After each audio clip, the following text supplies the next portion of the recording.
Listo, entonces iniciamos el día de hoy. Bueno, a ver, estoy seguro que tenemos muchas definiciones. Me gustaría escuchar alguna de ellas sobre qué es Internet. ¿Qué consideran ustedes que es Internet? ¿Algún compañero o compañera que desee externar?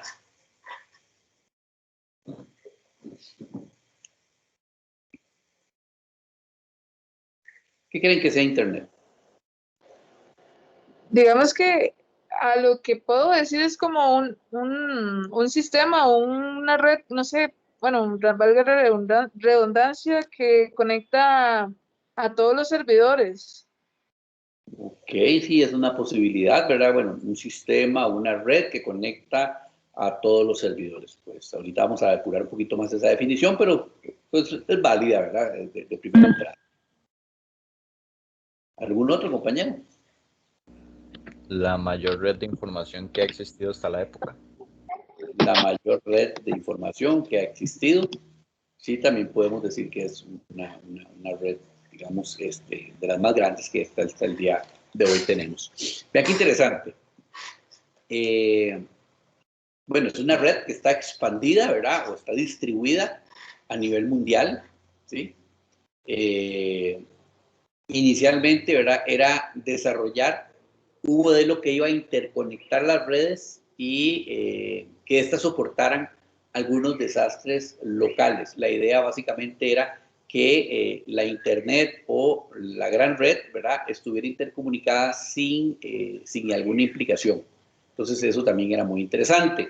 Definitivamente, hoy por hoy, ¿verdad?, ha cambiado completamente desde un punto de vista de que inicialmente esto se visualizó como un proyecto de investigación, ¿verdad?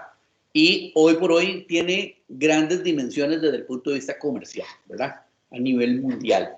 Eso no podemos dejarlo, no podemos perderlo de vista. Comercialmente hablando, la Internet es sumamente importante, ¿verdad? Hoy tenemos comercio electrónico a lo largo y ancho de nuestro planeta gracias al Internet, de alguna manera. Tenemos educación, ¿verdad? Tenemos educación virtual, tenemos conectividad, tenemos correo electrónico, tenemos un montón de servicios que poco a poco los vamos a ir viendo, ¿verdad? La compañera agregaba, ¿verdad?, que era un sistema, ¿verdad?, que de alguna manera interconectaba a todos los servidores. Entonces, vean qué interesante esto. También se dice que es un conjunto descentralizado, ¿verdad?, de redes de comunicación que se van a ir interconectando entre sí y que utilizan algo muy importante. En algún momento, la semana antepasada, estuvimos hablando un poquito sobre el protocolo. Y recordemos que es protocolo. Básicamente, protocolo es un conjunto de reglas, ¿verdad?, que nos van a servir para poder, ¿qué? Para poder intercomunicar dispositivos. En este caso, a mí me gusta mucho utilizar la analogía del tema de un idioma o un lenguaje, ¿verdad? Mejor un idioma. Entonces, los seres humanos normalmente hablamos o podemos comunicarnos entre sí porque tenemos algún idioma en particular, ¿verdad?, que nos permite, obviamente, comunicarnos y entendernos entre nosotros. Bueno, TCP/IP es un protocolo y retomemos, un protocolo es un conjunto de reglas que nos permite intercomunicar diferentes dispositivos, ¿verdad? Esto permite que diferentes redes o redes heterogéneas, ¿verdad?, funcionen como una red a nivel lógico que enlaza, ¿verdad?, a nivel mundial desde un punto de vista de lógica unificada, ¿verdad? Entonces, esto es sumamente importante. TCP/IP no es un protocolo nuevo, es un protocolo que ya lleva muchísimos años. Es frecuente que algunos me preguntan, profe, bueno, ¿y qué sigue después de TCP/IP? ¿Hay algún proyecto específico que quiera sustituir en este momento TCP/IP? Honestamente lo desconozco.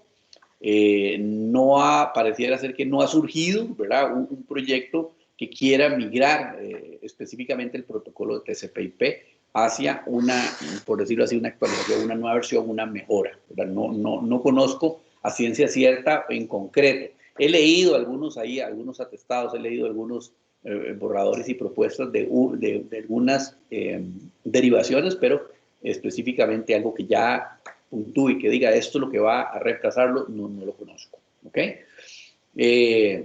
Lo que la compañera mencionaba, ¿verdad? Hay algunos autores que nos dicen que Internet al final no es ni más ni menos que un sistema que se encuentra integrado a nivel mundial entre los diferentes ordenadores, ¿verdad? Definitivamente es una vía, ¿verdad?, que nos permite comunicarnos a los diferentes usuarios, a diferentes grupos, a comunidades enteras, ¿verdad?, alrededor de nuestro planeta, y que mediante esta vía de comunicación podemos nosotros cooperar, ¿verdad?, colaborar y evidentemente compartimos recursos informáticos. Yo voy un poquito más allá, incluso compartimos recursos ideológicos, ¿verdad? ¿Por qué? Porque, pues, evidentemente hay toda una propagación de ideologías a nivel mundial que con el uso del Internet se acelera grandemente. Entonces, vean la importancia que realmente tiene el Internet. Muchas veces el Internet pasa desapercibido, a pesar de que en el día a día lo utilizamos, ¿verdad? Mencionaba al inicio de nuestra clase que el día de ayer básicamente tuve un incidente alrededor de mi casa, ¿verdad? Un árbol botó los cables y pues quedé de alguna manera, entre comillas, aislado, ¿verdad? Porque siempre uno tiene algunos otros mecanismos de comunicación, por ejemplo, como el celular, etcétera, etcétera, pero la velocidad no es la misma, ¿verdad? Entonces uno se empieza a limitar. Entonces el Internet poco a poco ha ido cobrando gran importancia en el quehacer diario.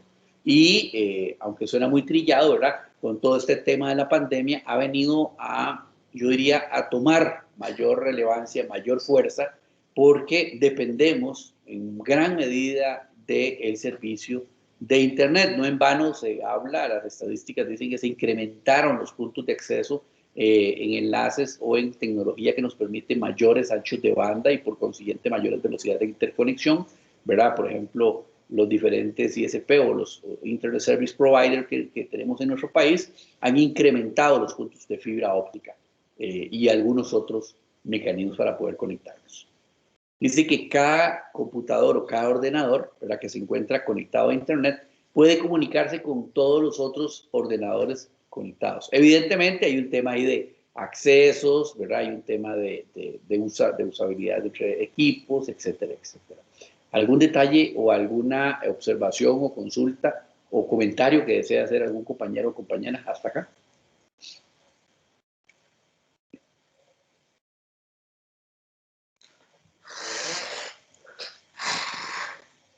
Ok, entonces proseguimos. Vamos a hablar un poquito así muy rápido, ¿verdad?, sobre algunas características o algunos aspectos importantes desde el punto de vista de la historia, ¿verdad? Allá cuando corría 1969, ¿verdad?, muchos de ustedes ni siquiera estaban en proyecto, definitivamente, nace el proyecto original, ¿verdad? Se empieza a gestar. Se creó una gran red de ordenadores, ¿verdad?, que iba o que estaba interconectando diferentes universidades y algunos partner o contratistas del Departamento de Defensa de los Estados Unidos, ¿verdad? Entonces, básicamente, ¿cuál era el objetivo que teníamos a la hora, en ese momento, en los años 1969, ya casi iniciando los 70? Bueno, es simplemente tratar de mantener y preservar, la disponibilidad de los sistemas en caso de una catástrofe.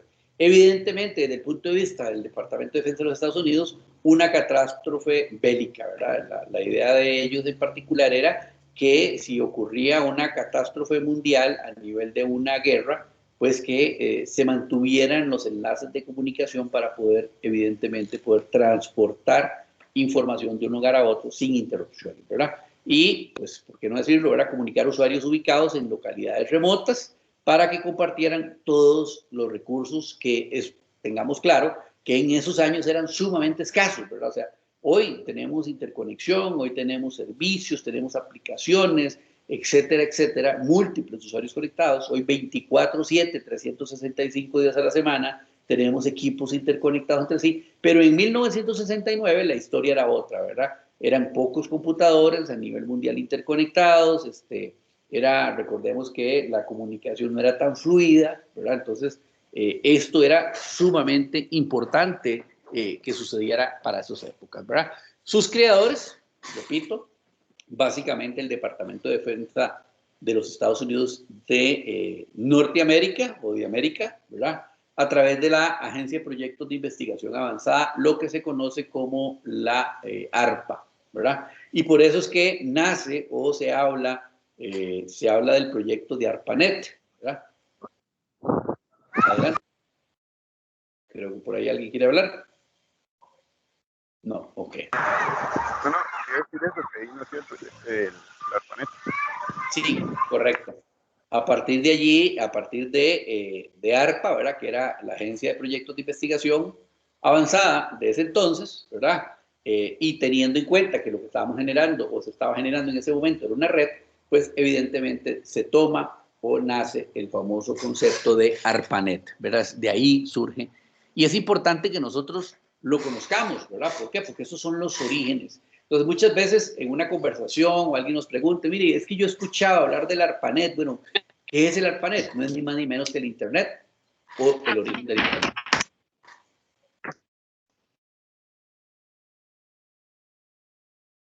En los años, ¿verdad? Que prosiguen o que siguen, ¿verdad? La NSF, que es básicamente la Fundación de Ciencias Nacionales, se une a la red con 6 centros de computación, entonces de supercomputación diríamos uno, ¿verdad? Porque eran equipos bastante grandes o eran agencias bastante grandes o centros de cómputo bastante grandes, ¿verdad? Y luego se empieza a agregar también en el proyecto el Departamento de Energía y evidentemente también la parte de la NASA. ¿Por qué? Porque, bueno, tenía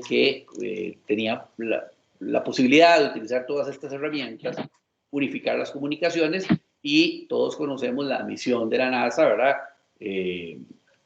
A nivel también, o el impacto a nivel mundial que eso va a implicar. Enseguida, ¿verdad? La NSCF empieza a financiar, ¿verdad? El acceso a los diferentes científicos y lo que empezó a unificar a muchísimas universidades y algunos otros centros de investigación. Finalmente, después de toda esta unificación, ¿verdad? Se denominó o se empezó a afinar el proyecto y lo que se gestó ya de ARPANET hacia el Internet y se decidió, de alguna manera, empezar a abrirla al mundo entero, ¿verdad? Evidentemente, yo siempre he considerado que los fundadores o los que conceptualizaron el proyecto nunca visualizaron tal vez el impacto o la trayectoria que probablemente iba a seguir un proyecto de tan grandes proporciones, ¿verdad? Yo todavía recuerdo cerca de los años 90 las primeras interacciones de mi persona con el Internet, pues evidentemente no era lo que es hoy, ¿verdad? Yo recuerdo la primera vez que pude navegar en Internet a través de un browser, ¿verdad? O un navegador que se llamaba Netscape, que en esos años era pues el titán, ¿verdad? Era el que gobernaba los browsers. Recuerdo estar navegando como a 128 kilobits por segundo, ¿verdad? No, yo creo que era incluso menos. Y a través de un módem, ¿verdad?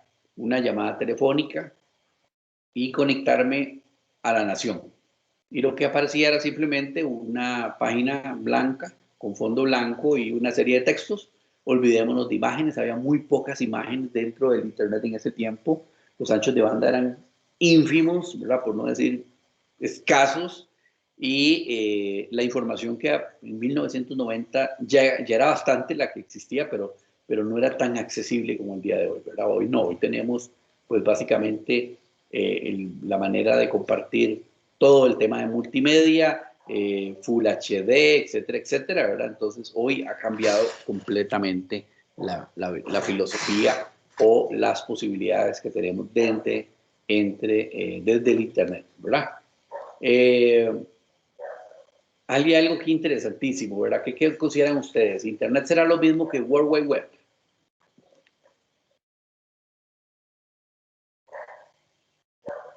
¿Qué me dicen? ¿Han escuchado la palabra World Wide Web?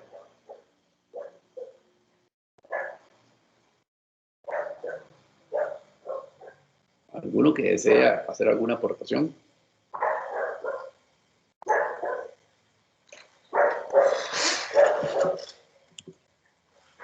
¿Cuál es la diferencia entre esas dos? A ver, como para no hacerlo dedocrático, alguno que se ofrezca.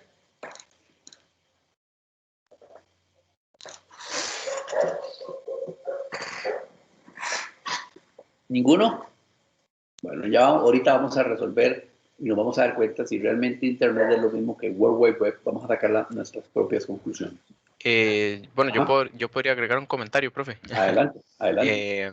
Yo digo que el Internet no es lo mismo que el World Wide Web, de manera que el www es una herramienta que es utilizada por el Internet, ya que el Ok. Internet es la conexión y www es la herramienta que nos permite buscar información en navegadores. Ok, ya vamos a darnos cuenta a qué se refiere la parte del World Wide Web y si es lo mismo al final o puede representar lo mismo. Pero excelente, Ok. esa excelente deducción. Okay, Dice gracias. por acá. Okay. En el mundo existen miles, por no decir millones, de redes, ¿verdad? O sea, cada una de las empresas, las universidades, incluso a veces en nuestros hogares, ¿verdad? Tenemos una red, ¿verdad? Cada uno, por ejemplo, en nuestras casas tenemos una red LAN, hoy tenemos refrigeradoras, televisores, cámaras, etcétera, etcétera, dentro de nuestras casas. Al igual eso se replica obviamente con características más detalladas en las empresas, en las universidades, fábricas, etcétera, ¿verdad?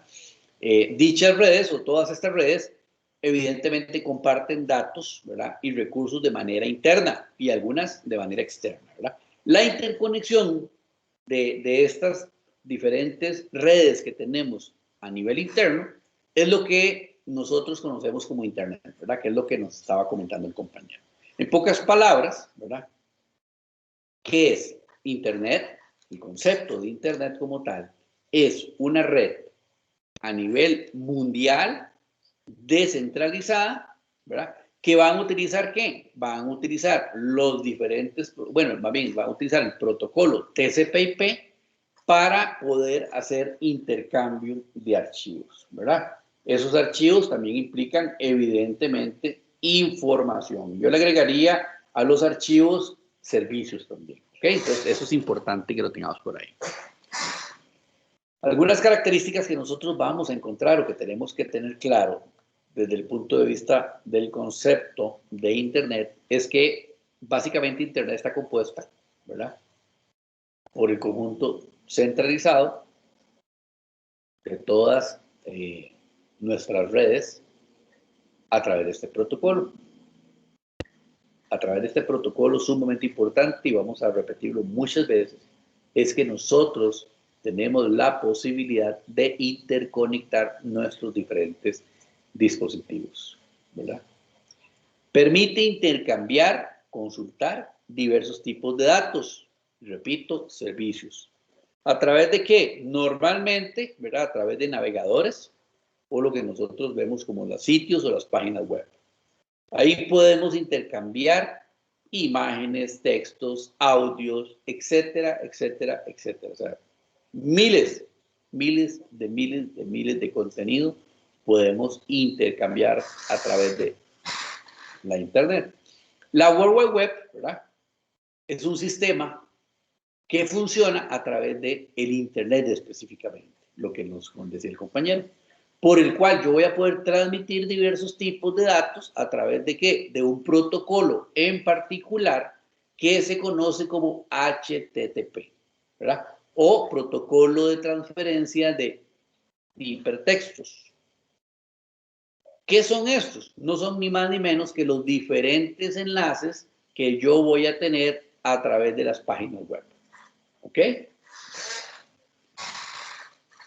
¿Cuáles son las características del www o de lo que nosotros conocemos como el World Wide Web?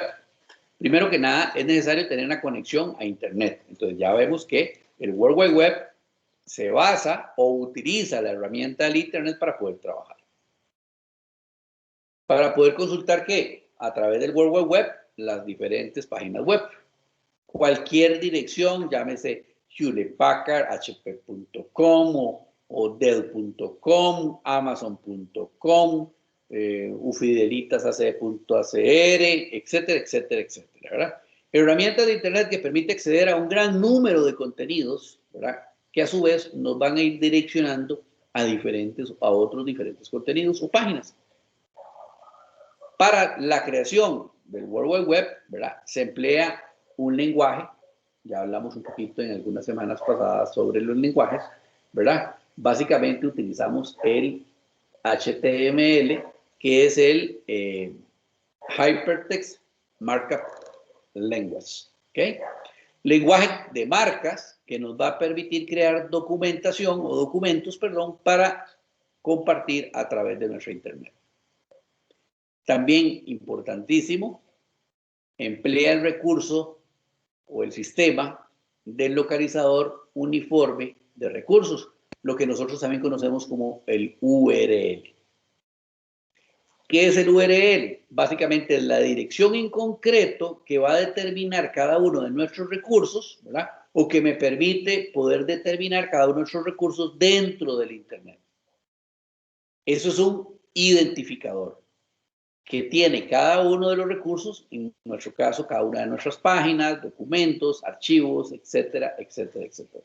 Todo lo que se encuentra a nivel de Internet compartido o a disposición de un público en particular, tiene un URL o lo que se conoce como el localizador uniforme de recursos. ¿Okay? Si no tengo el URL, pues evidentemente no puedo llegar a la ruta en particular. ¿Estamos bien hasta ahí? ¿Hay alguna duda?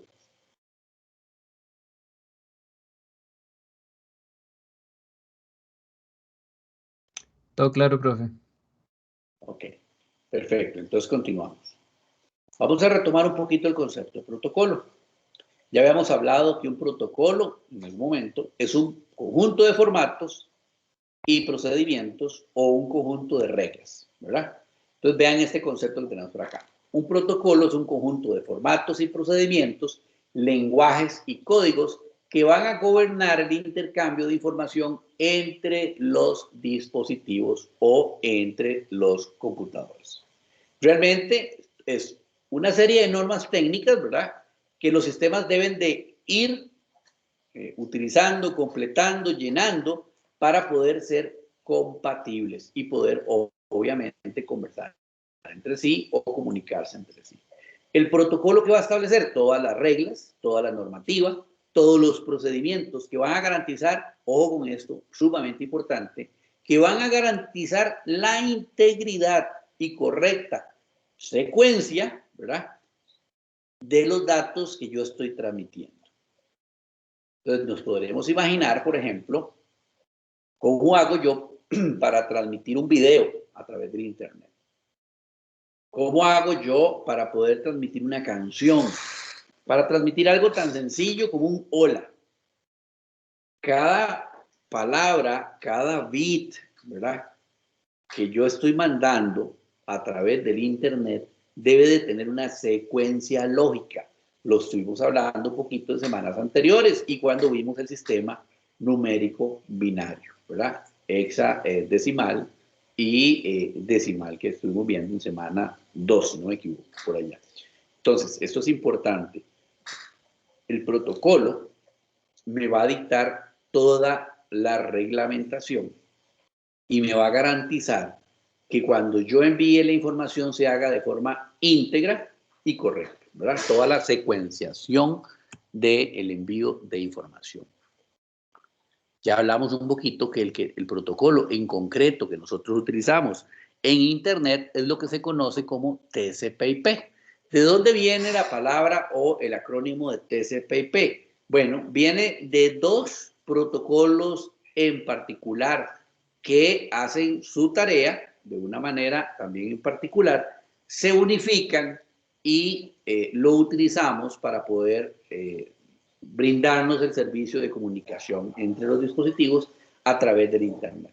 Estos dos protocolos, el primero se llama el protocolo de control de transporte o el Transfer Control Protocol y el segundo es el protocolo de Internet o Internet Protocol.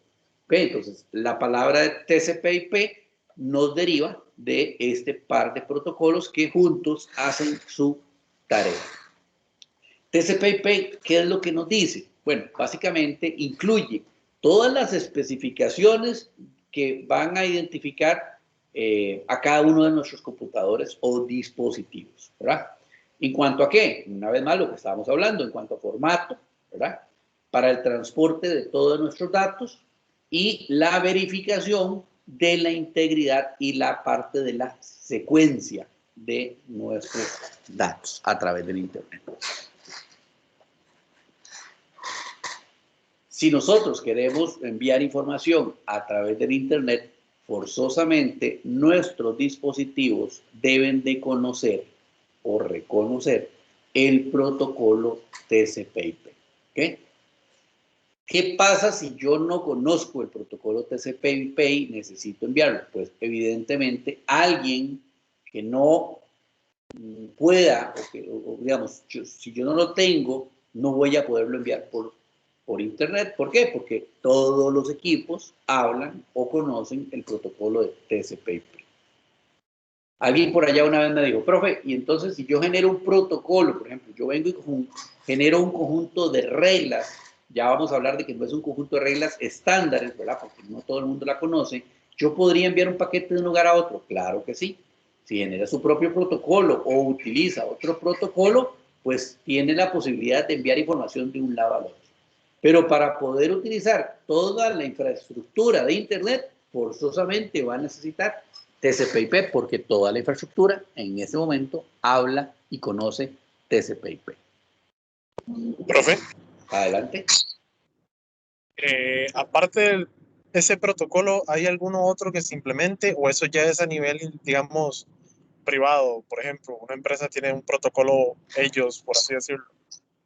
Eso es importante, con el compañero la consulta, y es muy válido. Por ejemplo, yo puedo implementar, ¿verdad? Y en los inicios de todo esto de tecnología, así fue como funcionó, ¿verdad? Yo podía implementar protocolos propietarios. ¿Qué significa eso?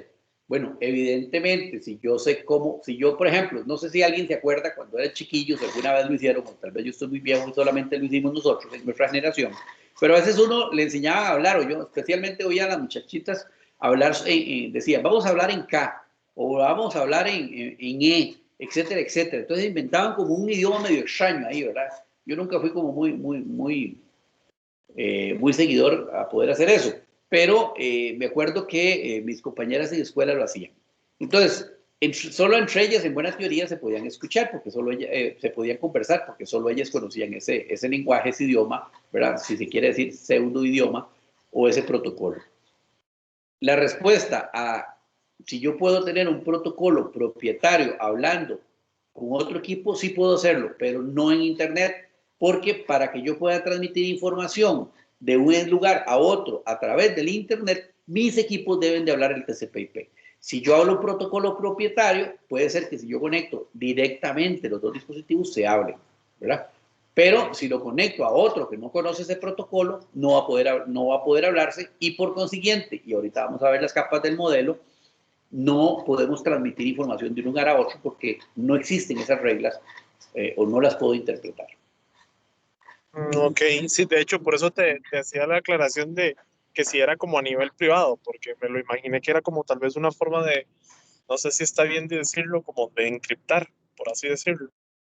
El concepto de encripción es bastante diferente, pero sí, digamos, podríamos decir así, podríamos pensar de que si yo genero un conjunto de reglas que solamente los conozco yo y tengo otro dispositivo que obviamente interpreta eso, pues directamente, ¿verdad? Ojo con esto, directamente podríamos interconectar esos dispositivos. Claro que sí puedo hacerlo, ¿verdad? Porque estoy definiendo ese conjunto de reglas en los dos lados. Repito, en sus inicios, cuando todo este tema de tecnología empezó y las redes empezaron a funcionar, algunas empresas evidentemente tenían sus propios protocolos. Pero ¿cuál era el gran pequeño inconveniente? Bueno, no podía entonces yo comunicar, para ponerle casos actuales, ¿verdad? No sé, un equipo iPhone con un Huawei, ¿verdad? No había manera. ¿Por qué? Porque usaban su propio lenguaje, ¿verdad? Hoy eso no funciona. Entonces, eso nos dio pie a algo interesantísimo, que es lo que ha ayudado que la tecnología pues avance y tenga el impacto que tiene hoy. Y eso es la estandarización. Significa que todos hablamos el mismo idioma. Por lo menos todos los dispositivos hablan el mismo idioma y permiten, independientemente de la marca, el modelo, etcétera, etcétera, poder comunicarse entre sí. Eso es lo que hace que hoy en día nosotros podamos enviar un correo electrónico desde un iPhone y nos lo reciban desde un Xiaomi, por ejemplo, o que me lo reciba un Windows, y que yo tenga un dispositivo con un Linux y que por allá pueda utilizar un Solaris, por ejemplo, para poder navegar hacia ese dispositivo, etcétera, etcétera. ¿Gracias a qué? A la estandarización que tenemos en la tecnología, y eso significa la estandarización de protocolos, o sea, las reglas de comunicación. Gracias, profe, bien claro, prohibido. Ok, con mucho gusto. Ahora, cuando nosotros hablamos del protocolo TCP/IP, hablamos que el protocolo TCP/IP está compuesto básicamente por 4 capas, ¿verdad? O por 4 módulos, si alguien lo quiere ver así, pero nosotros le llamamos capas. La primera capa, ¿verdad? Ahorita vamos a ver si tiene algún orden, y bueno, vamos a decirlo así, tiene un orden. Vamos a decir que la primera capa, o la capa 1 del modelo de TCP/IP, es la capa de acceso a la red, ¿verdad? La segunda capa es la capa de Internet, la capa 3 es la capa de transporte y la capa 4 es la capa de aplicación. ¿Qué ocurre o por qué es que se ha conceptualizado cada una de esas? Vamos a verlas de arriba hacia abajo, de la capa 4 hacia la capa 1, ¿ok? La capa 4, básicamente, ¿qué es lo que hace? Bueno, esta capa, o gracias a esta capa, se establece, ¿verdad?, una red para poderse comunicar. Pero en este modelo no se define, digamos, cuál es el modelo de esa capa, de la red, ¿verdad? Simplemente se indica que vamos a requerir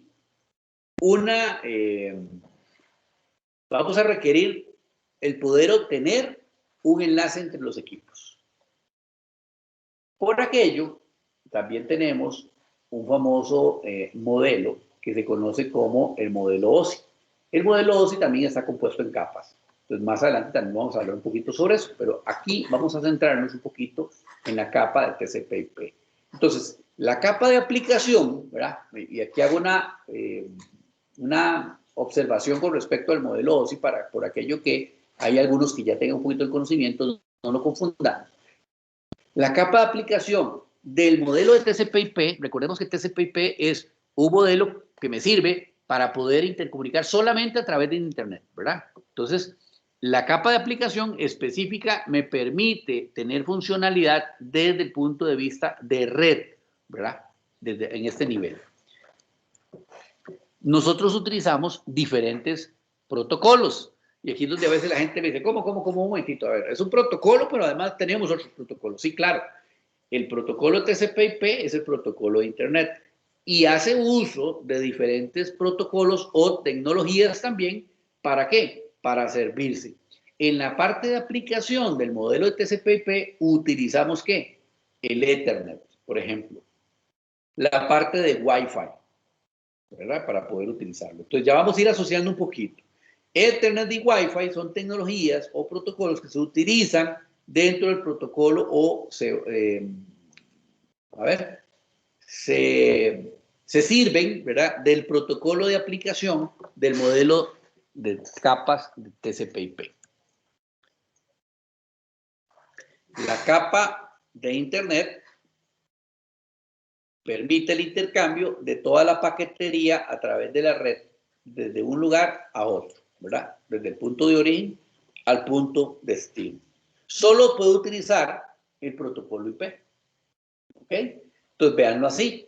La parte de arriba, de alguna manera, ¿verdad?, es toda la parte del transporte, la aplicación y transporte, y la parte de abajo es todo lo que tiene que ver con la parte IP en particular.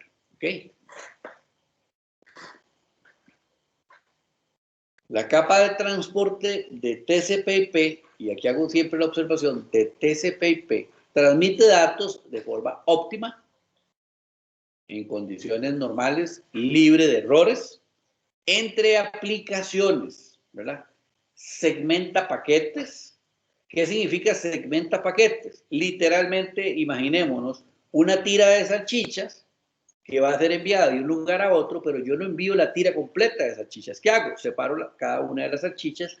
Eso significa que estoy segmentando los paquetes. Los envío en un orden adecuado. Eso significa que etiqueto mis paquetes, ¿verdad? ¿Para qué? Para que cuando lleguen al destino, el destino sepa cuál es el paquete que viene en el orden consecuente. O sea, el primero, el segundo, el tercero, etcétera, etcétera. Al ensamblarlos en el destino, asegurarnos que no se ha perdido ningún paquete. ¿Qué pasa, por ejemplo? Si se me pierde un paquete, evidentemente tengo un serio problema. ¿O qué pasa si yo ensamblo los paquetes en un orden que no corresponde? Bueno, probablemente le pongan los pies a la fotografía, ¿verdad? En la cabeza. ¿Verdad? Tal vez no funciona así, pero para que lo podamos visualizar literal, ¿verdad? Tendríamos un gran problema. Evidentemente no podemos armar la fotografía al otro lado. Entonces tenemos un problema, no se logra. ¿Qué protocolo podemos utilizar o utilizamos dentro del TCP/IP a nivel de transporte? Utilizamos el TCP. ¿Okay? La capa aplicación brinda los servicios específicos a los usuarios. Por ejemplo, correos, mensajería, etcétera, etcétera. Los protocolos podemos utilizar HTTP, HTTPS, SMTP, perdón. Podemos utilizar DNS, ahorita vamos a hablar qué es el DNS, qué significa el SMTP, cómo funciona y qué significa el HTTP, que ya estuvimos hablando un poquito sobre el World Wide Web, ¿verdad? Etcétera, etcétera, etcétera. ¿Hay alguna duda hasta aquí?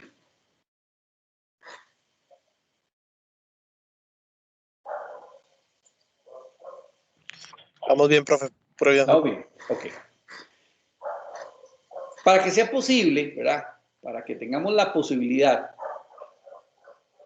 de intercambiar datos entre diferentes dispositivos, entre dos dispositivos, es necesario que estos dispositivos los tengamos plenamente identificados, ¿verdad?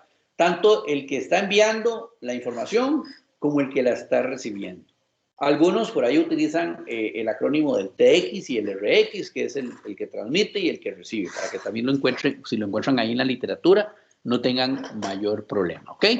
La identificación de cada uno de estos dispositivos recibe el nombre de dirección, ¿verdad? Ya vamos a ir dando cuenta que vamos a hablar un poquito sobre direccionamiento IP. Entonces, esa dirección, básicamente, en el caso del Internet, TCP/IP no se establece la normativa y el formato que va a tener esta dirección, ¿ok?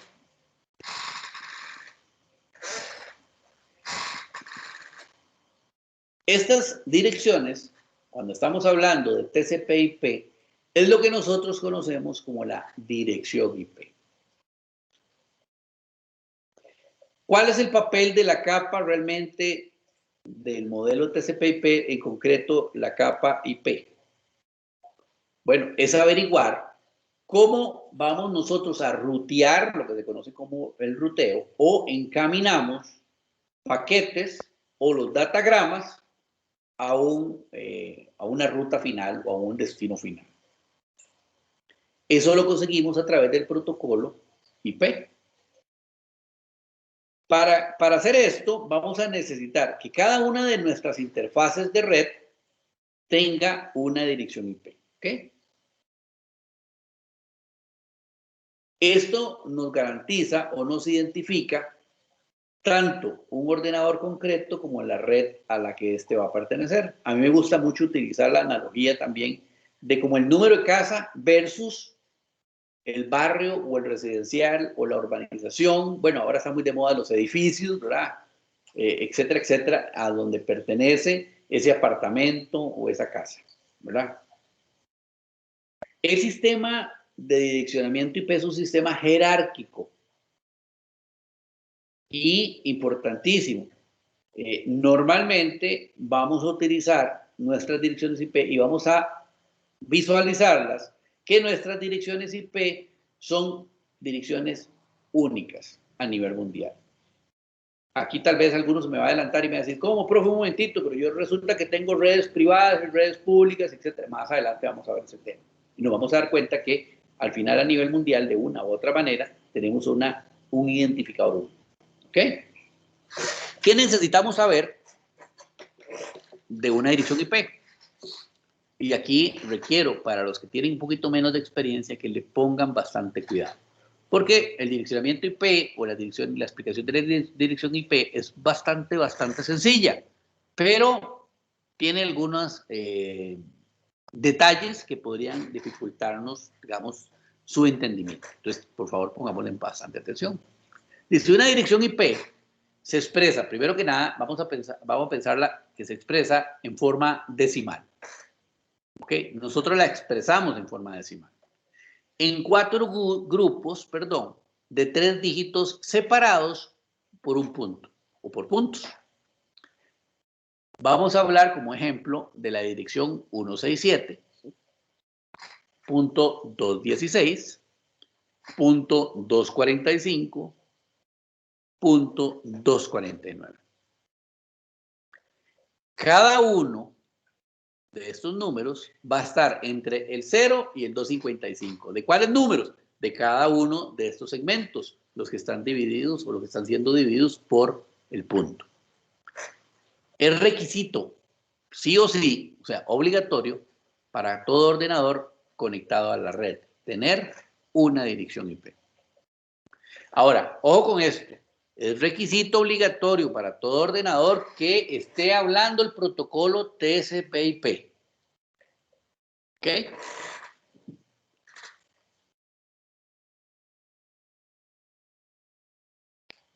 Cada dirección IP es única para cada ordenador conectado.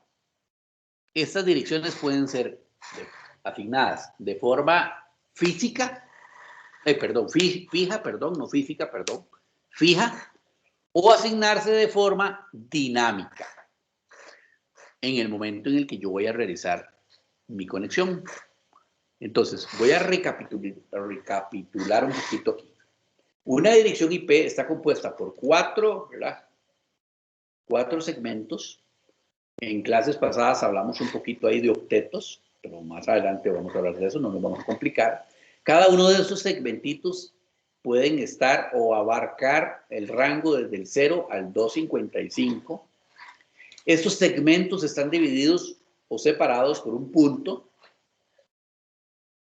Y todas las direcciones IP que nosotros utilizamos para poder comunicar dispositivos a través, forzosamente van a ser asignadas de forma estática o de forma dinámica.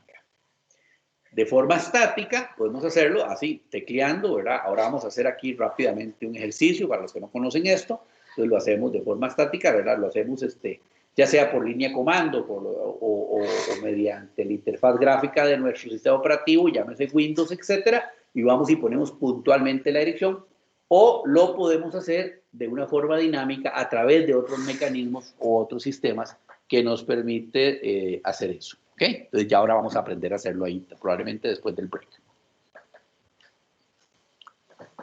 Como una dirección IP escrita en cualesquiera de sus formatos es difícil a veces de recordar, en algún momento determinado se optó por poder asignar un nombre de dominio, ¿verdad? Entonces ya vamos viendo cómo va tomando forma el tema del Internet y yo diría en realidad de todo lo que tiene que ver con la parte de redes. Entonces, si yo vengo y les digo a ustedes, mire, es que yo quiero entrar al sitio 205.192.15.30, probablemente ya se me olvidó cuál era el primer octeto, ¿verdad? O cuál era el primer dato. Y menos que ese número 205, etcétera, etcétera, etcétera, me va a llevar, no sé, a un sitio que se llama trespatitos.com, ¿verdad? O sea, es medio complicado. Pero vean qué interesante, si yo les digo a ustedes, mire, vamos a utilizar el sitio web que se llama trespatitos.com, pues probablemente Tres Patitos se me quede grabado mucho en la mente, ¿verdad? Pero de pronto no me doy cuenta dónde se encuentra o cuál es la dirección de trespatitos.com. Vamos a ir teniendo claro que para poder yo llegar a un punto en particular necesito conocer ese identificador. ¿Y quién es ese identificador que es único? La dirección IP. Si yo necesito comunicar un dispositivo que se encuentra aquí contra otro que se encuentra en la Conchinchina, ¿verdad? Yo necesito la dirección destino y la dirección origen. Esas son las direcciones IP, tanto de uno u otro dispositivo. Hasta ahí vamos bien. acá lo que nos dice es lo que estábamos hablando. De lugar de decir trespatitos.com, vamos a hablar de un ejemplo en particular. www.yahoo.com tiene una dirección IP, que es la 64.58.76.225. Repito, evidentemente, aprendernos probablemente la dirección 64.58.76.225 para nuestro cerebro es un poquito complicado, pero aprender que la dirección www.yahoo.com es mucho más sencillo. ¿Qué es realmente el nombre de dominio? Bueno, es un identificador textual de lo que nosotros podemos tener al final dentro de una dirección IP. Ahora, ¿cómo sabe realmente el computador a qué IP nos referimos para mandarle esos paquetes? Bueno, eso o lo sabe o lo hace a través de algo que se llama el DNS, que básicamente es un sistema de nombres de dominio, importantísimo, el DNS. Todos nuestros dispositivos normalmente conocen el DNS, ¿ok? El DNS ya de por sí también tiene una dirección IP.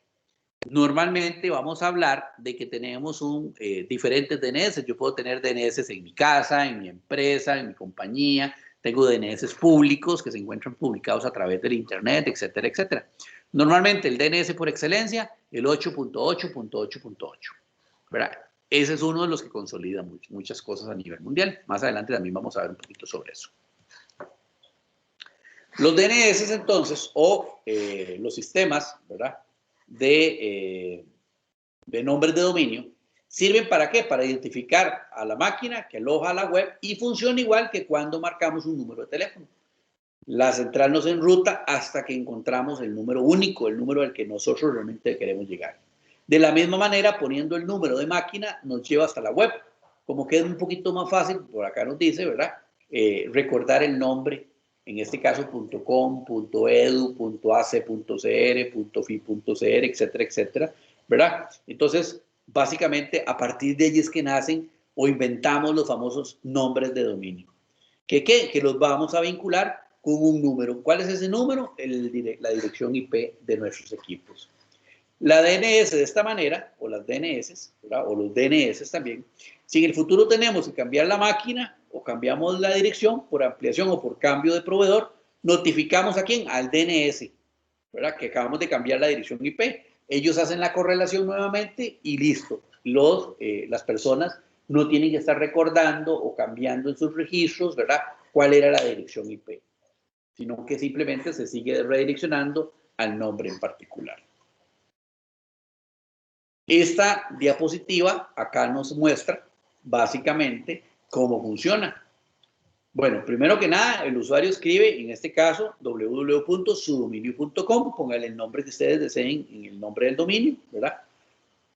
Esa consulta va directamente a el DNS. El proveedor de este servicio va y observa o revisa la agenda de dominios, encuentra la equivalencia o la relación que hay entre el nombre de dominio versus una dirección IP y evidentemente la dirección IP o gracias a esa dirección IP, nuestra consulta, nuestro dato, etcétera, etcétera, llega a la página, al sitio o al servicio requerido, ¿verdad? El concepto es bastante sencillo. ¿Alguna consulta con respecto a lo que estamos conversando en este momento? ¿Alguna duda? De momento no, profe. Todo bien. Ok.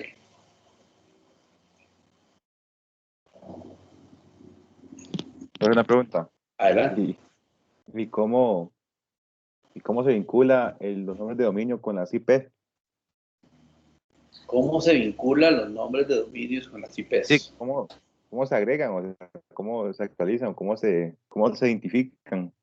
Ok, perfecto. Por ejemplo, digamos. Existen DNS, digamos, cada uno de nuestros proveedores de servicios tienen acceso a esas tablas. Ahora, de forma automática o dinámica, nuestros diferentes dispositivos ya saben a dónde ir a escribir eso. Entonces, por ejemplo, cuando yo vengo y configuro una dirección IP, pareciera ser, ahora vamos a ver una configuración, cómo lo hacemos en un Windows específicamente. Entonces, cuando nosotros configuramos, le decimos cuál es el DNS. Ahora, no es lógico ni sirve mucho, por ejemplo, llegar y decirle al DNS por ponerle un caso, de Google, ¿verdad? De ahí, yo me llamo mi maquinita de la casa.com, ¿verdad? Sí, probablemente mi maquinita de la casa.com, bueno, primero que nada, tal vez el nombre no va a servir mucho, pero digamos, mi maquinita de la casa, yo ese nombre en particular no se lo voy a ir a dar al DNS público, ¿verdad? Podría ser que a nivel interno, dentro de mi casa, dentro de mi compañía, dentro de mi empresa, requiera la asignación o la resolución, ese es el nombre, la resolución de nombres. Entonces me creo un DNS interno, ¿verdad? Y dentro de las máquinas o dentro de los dispositivos activo la posibilidad de que ellos le manden al DNS, ahorita lo vamos a ver, actualizaciones de esta cosa. Entonces, ahora vamos a ver para que lo logremos comprender cuando veamos la parte práctica. ¿Está bien? Ok.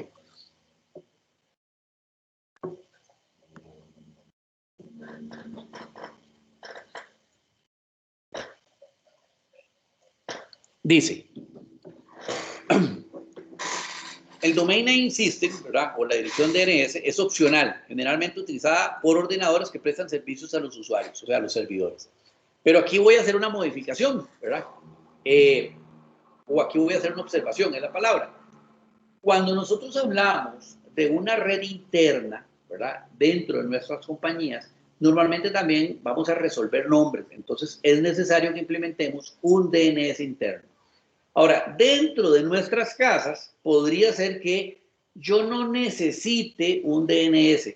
Cuando hablo del DNS, hablo de un servicio que está alojado de una u otra manera en un servidor, ¿verdad? Ese servidor puede estar en la tecnología o en el tipo de sistema operativo que usted, de su preferencia. Puede ser un Solaris, un Linux, puede ser cualquier versión, digamos, de Unix o Linux, un Ubuntu, un Red Hat, etcétera, o puede ser un Windows, ¿verdad? De la parte de Microsoft, o incluso puede ser un servidor de la parte de Mac. Entonces tampoco, no hay ningún problema. O incluso, si yo tengo un dispositivo de comunicaciones, puede ser que yo tenga un DNS dentro del dispositivo de comunicaciones, llámese un router, ¿verdad? Y entonces ahí puedo registrar mis nombres. Ahora, a veces no es tan necesario que dentro de mi casa, pues yo vaya a generar, o sea, no voy a ponerme a hacer un DNS dentro de mi casa, pero por razones obvias, porque probablemente tenga 2 o 3 máquinas y no vayan a compartir nombres o el direccionamiento IP, pues es muy pequeño, entonces no voy a tener mayor complejidad, ¿verdad? Pero también puedo hacerlo, yo puedo hacer un DNS dentro de mi casa a través de un equipo o a través por ejemplo, una máquina, un computador o a través de un equipo de comunicaciones puedo hacerlo también.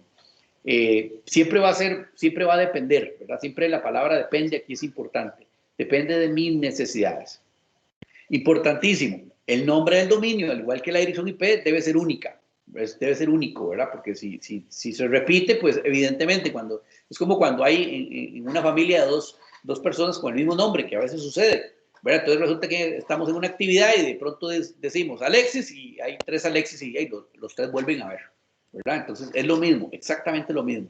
Además de que la dirección IP es única, debe de tenerse nombre único, ¿verdad?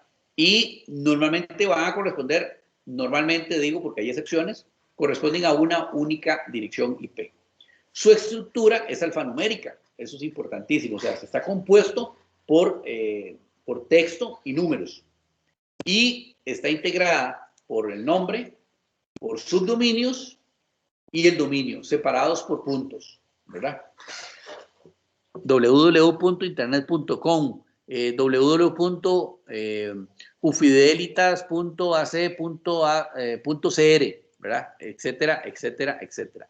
Y normalmente el nombre es fijo, o sea, no podemos estar cambiando el nombre, excepto que se vaya a requerir, pero ¿para qué lo vamos a querer fijo? Bueno, evidentemente para tener una ruta única hacia el lugar, ¿verdad? Bueno, ahí nos pusieron ufidelitas.ac.cr en el ejemplo.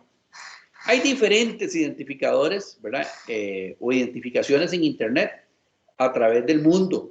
Se han ido especificando algunos. Por ejemplo, en Costa Rica, todos nuestros dominios, ojo aquí, deberían no todo se cumple, pero todos los dominios que están registrados dentro de nuestro país deberían determinar o tener el contenido .cr, ¿verdad? Para referenciarlo con Costa Rica. Si ustedes ven, por ejemplo, un sitio de Argentina debería ser .ar, de Colombia.co, de México.mx, etcétera, etcétera.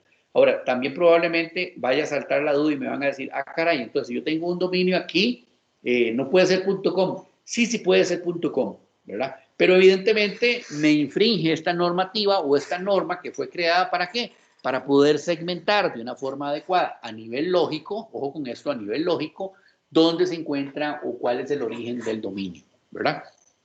Ahora, si yo quiero suscribir a nivel de Internet un dominio específico para nuestro país, tengo que hablar con una organización que es regida o, entre comillas, sí, gobernada por una entidad de la Universidad de Costa Rica, que son los encargados de generar o de administrar los nombres de dominio de nuestro país.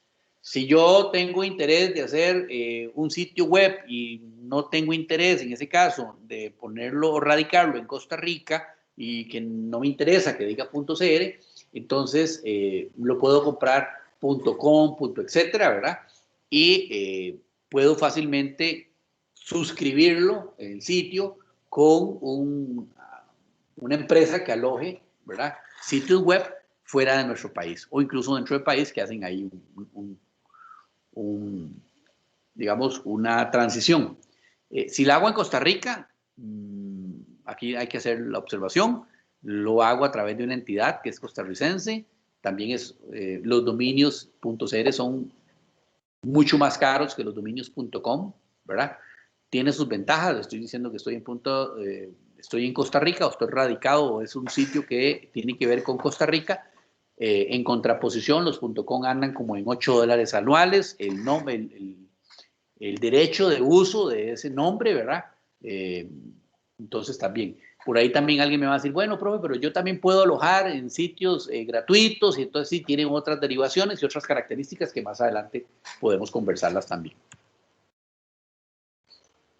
Algunas definiciones o identificadores que vamos a encontrar también, ¿verdad? Por ejemplo, si un sitio es .com, evidentemente es un tema comercial.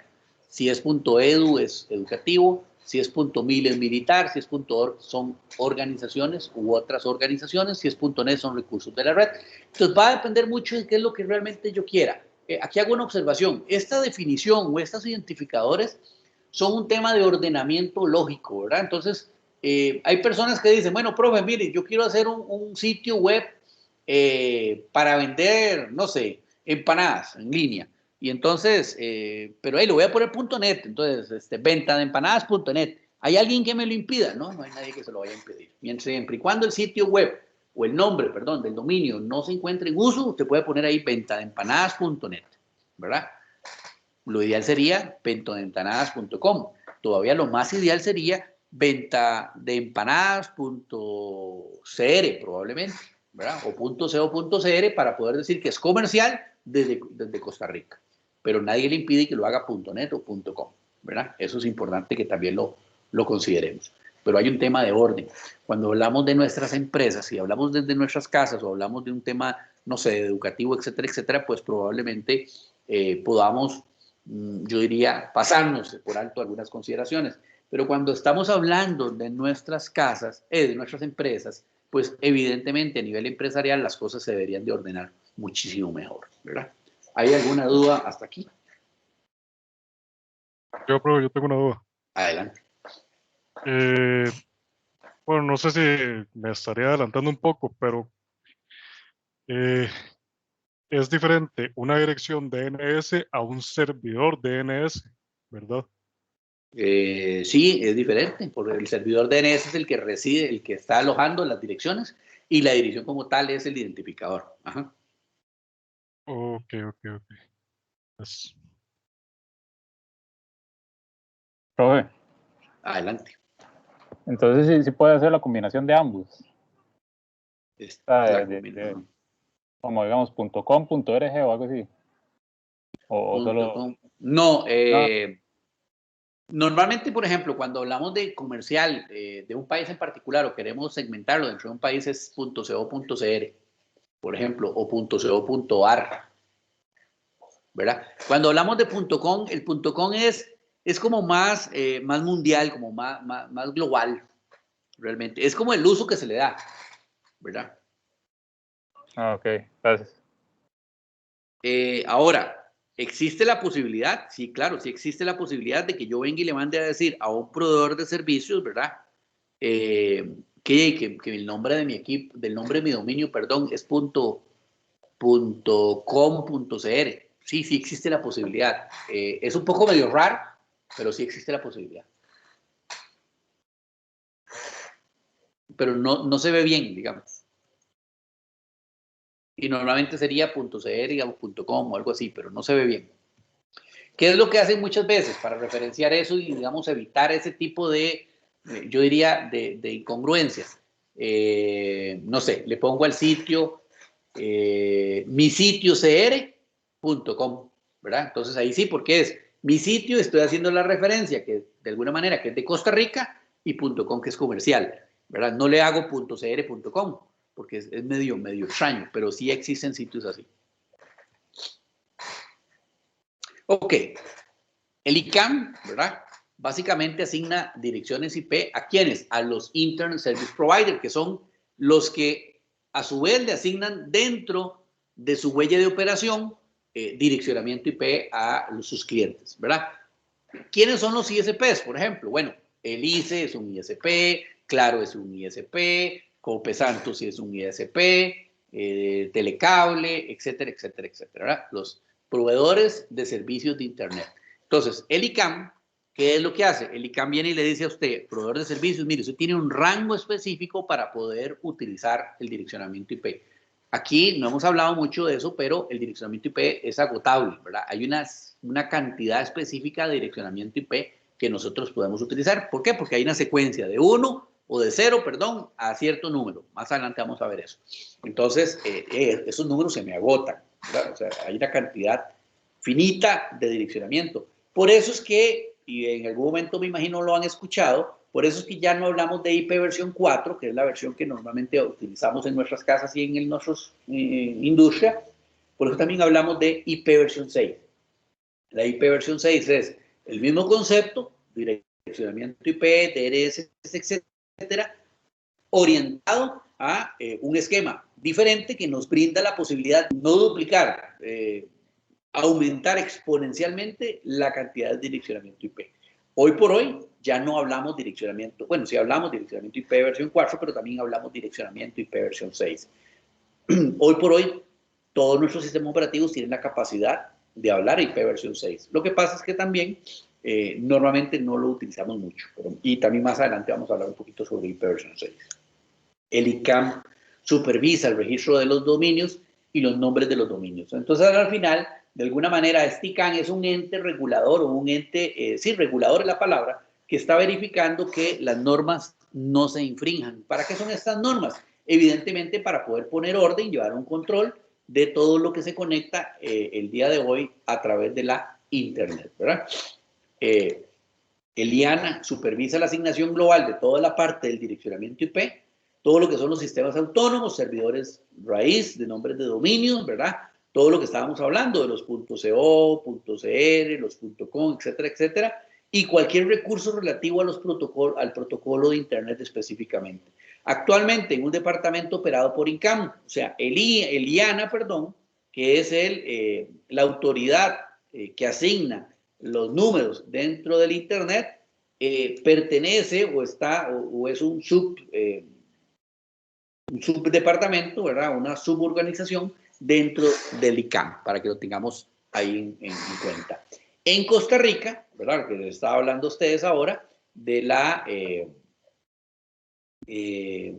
parte del direccionamiento, de la parte de los nombres, el que rige esto es lo que se conoce como NIC, ¿verdad? NIC Costa Rica. NIC Costa Rica es una unidad de la Academia Nacional de Ciencias, cuya función básicamente, ¿qué es? Bueno, pues administrar o verificar que todas las categorías que se encuentran dentro de nuestro país, el .co.cr, el .cr, el .fi.cr, or.cr, LSACR, edu.cr, etcétera, etcétera, ¿verdad? Estén bien categorizadas o bien definidas. La unidad se rige bajo normas, ¿verdad?, que han sido estipuladas por el ICANN y por el IANA, evidentemente. ¿Qué va a hacer esto o qué es lo que se persigue? Pues garantizar, ¿verdad?, la equidad absoluta y la transparencia en la asignación de nombres bajo el dominio .cr, ¿verdad? Aquí repito y hago la observación. Si nosotros tomamos un dominio .cr o a través del NIC, normalmente es un dominio que cuesta, si no me equivoco, y tal vez alguien que lo tenga un poquito más fresco me corrige, cerca de $80 anuales.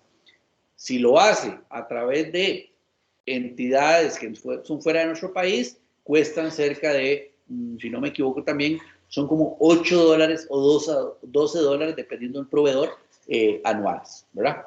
¿Por qué la gran diferencia? Bueno, saquemos nuestras propias conclusiones. En nuestro país todo es un poquito más caro siempre, entonces ahí hay inconvenientes. ¿Necesito forzosamente estar utilizando un dominio .cr dentro de mi país? No, no lo necesito forzosamente. Es un tema de orden, es un tema de transparencia, apariencia también, ¿verdad? Y va a depender mucho de mis requerimientos, de mi compañía. Tal vez sería mucho más importante si tengo un restaurante y quiero representarlo y tener claridad de que el restaurante, por ejemplo, es de Costa Rica, pues entonces ponerle mi restaurante.cr, ¿verdad? Pues no sé, se me ocurre. ¿Alguna duda? Hasta aquí. ¿Se entiende todo? ¿Muy sencillo o medio extraño? Vamos bien, profe. Ok. Perfecto, entonces. Ahora, uno de los recursos, ¿verdad?, uno de los tantos recursos que nosotros vamos a utilizar para poder servirnos o aprovecharnos de las tecnologías de Internet, van a ser los navegadores, ¿verdad? Básicamente, el navegador es un programa, sí hay que decirlo así, un programa especial, ¿verdad?, que instalamos en nuestros dispositivos. Básicamente, el navegador nosotros lo conocemos como el browser, ¿verdad?, o navegador, o el visor también se le dice por ahí en algunos lados. Normalmente, los más conocidos, ¿verdad?, son los del Google, o el Google, el Chrome. Y aquí voy a hacer una observación. Acá nos hablan de Internet Explorer. Bueno, Internet Explorer ya salió del mercado. O sea, básicamente Microsoft lo sacó de servicio y vamos a hablar de que Microsoft tiene el producto Edge, ¿verdad? También tenemos Firefox y algunos otros por ahí. Más adelante también vamos a darnos cuenta de si en algún momento en particular vamos a hablar un poquito ahí sobre la Internet profunda. Vamos a hablar que hay otros tipos de navegadores para poder navegar en este tipo de Internet. No quisiera todavía meterme por ahí, pero también hay que hacer referencia a él.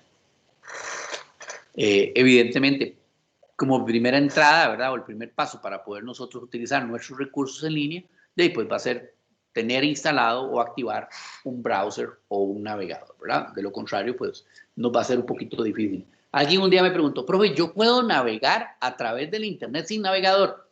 Bueno, pues evidentemente el navegador es un software o una interfaz gráfica de lo que yo puedo hacer a través del Internet. Y sí, puedo hacerlo, ¿verdad? Pero tendría que hacerlo a través de líneas de comando y pues no es lógico que yo voy a navegar a través de líneas de comando, especialmente porque la información que viene es información que no va a poder ser interpretada tan fácilmente desde el punto de vista de líneas de comando. Pero sí, tengo la posibilidad, obviamente. En la parte gráfica, ¿verdad? La parte gráfica del browser es la que me da la riqueza o la posibilidad, me potencializa el uso, el consumo y el envío de diferentes recursos a través del Internet, ¿verdad?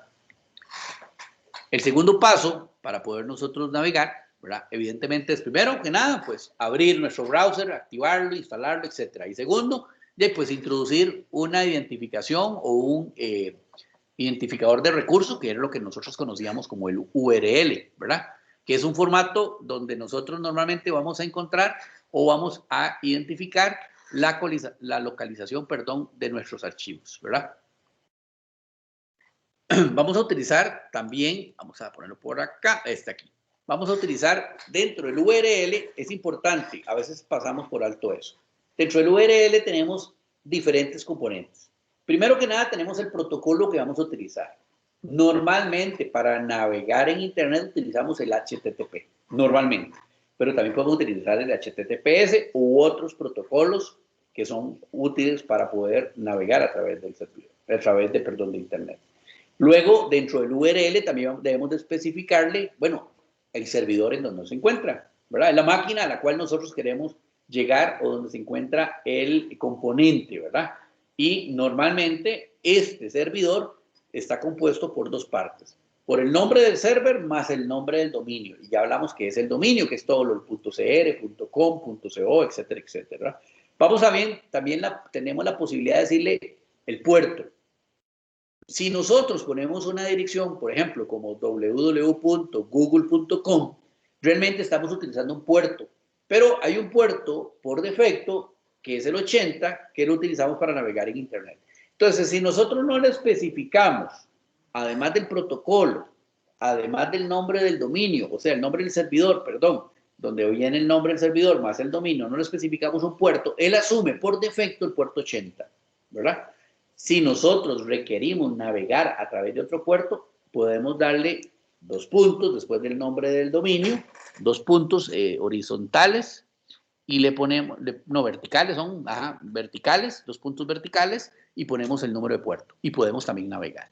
Evidentemente, si tenemos dentro del nombre del dominio un directorio al cual nosotros vamos a requerir llegar, pues le vamos a indicar, ¿verdad?, el nombre del directorio y por consecuencia también el nombre del recurso, que normalmente va a ser una página web.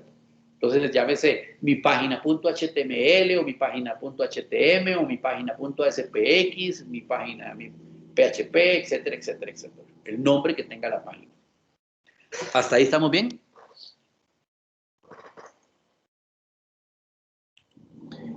Esto es importante porque, pues yo creo que de alguna manera ya todos lo hacemos siempre, ¿verdad?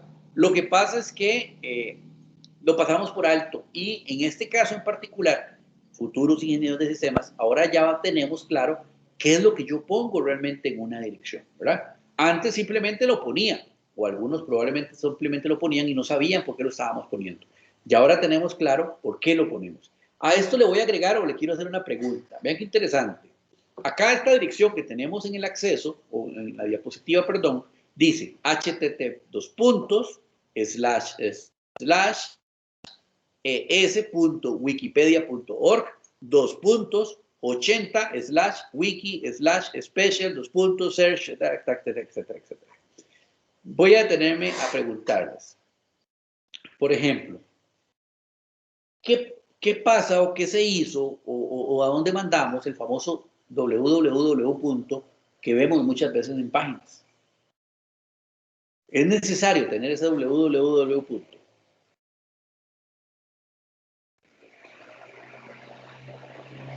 ¿O de quién es parte ese www? Porque no hemos hablado. A partir de aquí no hemos hablado. El HTTP. No, Perdón, no te escuché. que si no es parte del HTTP, no es lo mismo. No. ¿Qué es el HTTP? El protocolo, ¿verdad? Hasta ahí vamos bien. Cuando yo pongo HTTP, le estoy diciendo a la máquina, voy a hablar a través del protocolo. En concreto, el puerto 80, HTTP. ¿Ok? Pero ¿qué pasa con el www que muchas veces encontramos en los sitios? Es más, vamos a verlo aquí. Vamos a ponerlo por acá. ¿Están viendo mi browser en este momento? Vamos a ponerle bncr.fi.cr, ¿verdad?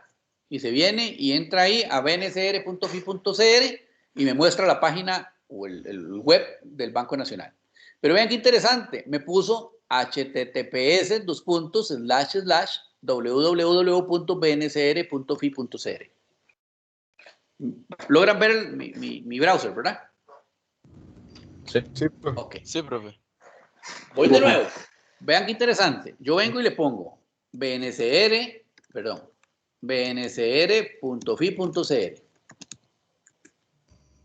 Hasta ahí vamos bien. Yo no le puse el www, pero si me voy a la dirección, me dice que él automáticamente me dijo www.bnsr.fi.cr. ¿A qué se debe eso? ¿Qué ocurrió ahí? Tal vez lo asume Lo automáticamente. asume. Lo asume automáticamente. Esa palabra me gusta, pero no me gusta. Asume. Pero yo creo que sí, sí es indispensable para. Sí, Es porque ya. indispensable. Lo compara contra lo que tiene el DNS y lo completa, ¿no? No. No. Vea qué interesante. El www realmente es parte del nombre del dominio. ¿Cómo se llama ese dominio realmente? Se llama www.bnsr.fi.cr. Así es como realmente se llama el dominio. ¿Ok? Pero no es necesario que yo ponga el bnsr.fi.cr. ¿Por qué?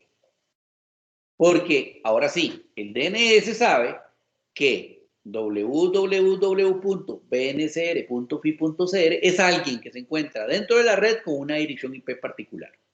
Pero cuando yo puse bnsr.fi.cr, él llegó al sistema, ¿verdad? Y dentro del sitio web hay algo que se conoce como un redirect. El sitio web realmente tiene, por decirlo así, diferentes nombres. Tiene uno que se llama www.bnsr.fi.cr, tiene uno que se llama bnsr.fi.cr y le dice al dominio, le dice, perdón, a los DNS, mire, cuando alguien venga a preguntar por bnsr.fi.cr, soy yo, no hay ningún problema, ese soy yo, pero hace un redirect y ese redirect me manda al www. El www es un nombre de dominio heredado. ¿Qué significa eso? En sus inicios, absolutamente todos los sitios tenían el www. La gente se acostumbró de que para poder navegar en Internet necesitaba el www, pero no es necesario realmente. ¿Por qué? Porque el www es parte del nombre del dominio. Y ya vimos que el dominio puede llamarse como sea, siempre y cuando se respete en alguna manera la normativa, ¿verdad? Ahora, interesante, ¿qué hace él también en el redirect? Él me dice, mire, para poder navegar dentro del sitio del Banco Nacional, al igual que en muchos sitios, necesito un protocolo. ¿Cuál protocolo? En este caso en particular, el HTTPS. El HTTPS es una variante del protocolo HTTP que me provee seguridad. ¿Ok? Y luego también vamos a hablar un poquito del mal concepto del HTTPS o de la forma en que se ha mal conceptuado el HTTPS. Pero eso no lo vamos a ver ahorita.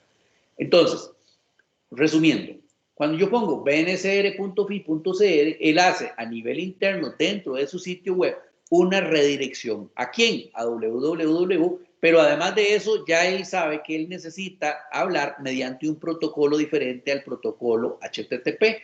El número de puerto lógico que yo hablo en HTTP es el 80. El número de puerto lógico que hablo en HTTPS es el 443. Son protocolos, números de puertos completamente diferentes y evidentemente protocolos diferentes.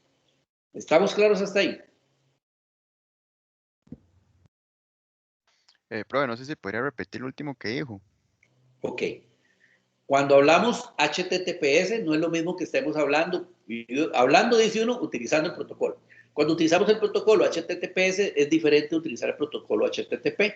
El protocolo HTTP está asociado a un puerto lógico, que es el 80, y el protocolo HTTPS está asociado al puerto 443. ¿Por qué es importante esto, que lo consideremos? Porque cuando nosotros, y más adelante ustedes en su carrera vean un poquito sobre la parte de seguridad, vamos a ver un poquito sobre seguridad también en este curso, entonces ya casi al final, entonces vamos a hablar mucho sobre eso, pero cuando hablemos de seguridad en concreto nos vamos a dar cuenta de que la manera en que interactúan los datos a nivel de un protocolo como el HTTPS es diferente al protocolo HTTP. ¿Por qué necesitamos los números de puerto? ¿Por qué necesitamos conocer los números de puertos y los protocolos que utilizamos? Porque los equipos, en definitiva, necesitan saber qué es lo que están conversando. Recordemos una vez más, los protocolos son las reglas, ¿verdad? Las condiciones, procedimientos y características para poder conversar entre sí. ¿Se entiende? Sí, profe, gracias. Ok, con mucho gusto.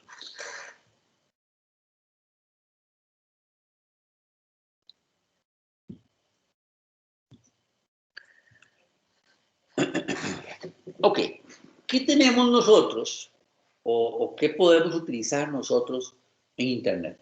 Y evidentemente en línea, ¿verdad? Bueno, la mayoría de buscadores ofrecen montones de opciones, ¿verdad? Para que el usuario pueda configurar las diferentes búsquedas que nosotros hacemos. ¿Qué podemos hacer o qué podemos buscar nosotros? Bueno, podemos configurar el tema del idioma, el texto, cualquier característica que tenemos dentro de los browsers, ¿verdad? Y repito, tenemos diferentes browsers. Ahí tenemos Bing, tenemos MSN, etcétera, etcétera, ¿verdad? Tenemos muchísimas cosas. Los motores de búsquedas no son ni más ni menos que páginas web que fueron diseñadas específicamente, ¿verdad? Con el objetivo de ¿qué? De explorar a través de el World Wide Web, ¿verdad? Elementos que uno ande buscando. Información específica de lo que uno ande buscando a través de todo el World Wide Web. Su funcionamiento se basa en la comparación de un conjunto de palabras claves que el usuario proporcione, básicamente. Entonces, por ejemplo, si yo quiero buscar de significado de World Wide Web, le pongo en un browser ahí, ¿verdad? Significado World Wide Web. Incluso puedo poner solamente World Wide Web, etcétera, etcétera, etcétera, ¿verdad? O sea, va a depender mucho de qué es lo que yo requiera. Aquí es importante, a veces la gente piensa que él va y busca literalmente. No, él lo que hace es que toma las diferentes palabras, hace una correlación y va y busca a través de Internet las diferentes. Normalmente, por excelencia en nuestra latitud, en nuestro país, etcétera, etcétera, por un tema, yo diría, de idiosincrasia tecnológica nuestra, la mayoría de personas utiliza Google. Pero no solamente Google existen, ¿verdad? Existen otros sistemas o otros motores de búsqueda. Eso también es importante. Ahora, el tema de las búsquedas en condiciones normales, ¿verdad? Son motores gratuitos o son soluciones gratuitas. Nadie, entre comillas, ¿verdad? Nadie, entre comillas, paga por eso. Ahora, en la vida no hay nada gratuito. Obviamente, estos motores nos brindan o nos proporcionan cierta publicidad. Evidentemente, también nos va a mostrar entre las primeras páginas, ¿verdad? Lo que podría ser que tenga algún rédito, ¿verdad? Por alguna razón en particular, ya sea porque sea una página que es muy visitada o porque de alguna manera yo pago a un tercero para que me publicite mi página o mi sitio web, etcétera, etcétera. Eso es importante que también nosotros lo tengamos en consideración. ¿Qué hacemos nosotros para poder navegar a través de Internet y buscar o hacer una consulta? Pues a través del browser vamos y buscamos en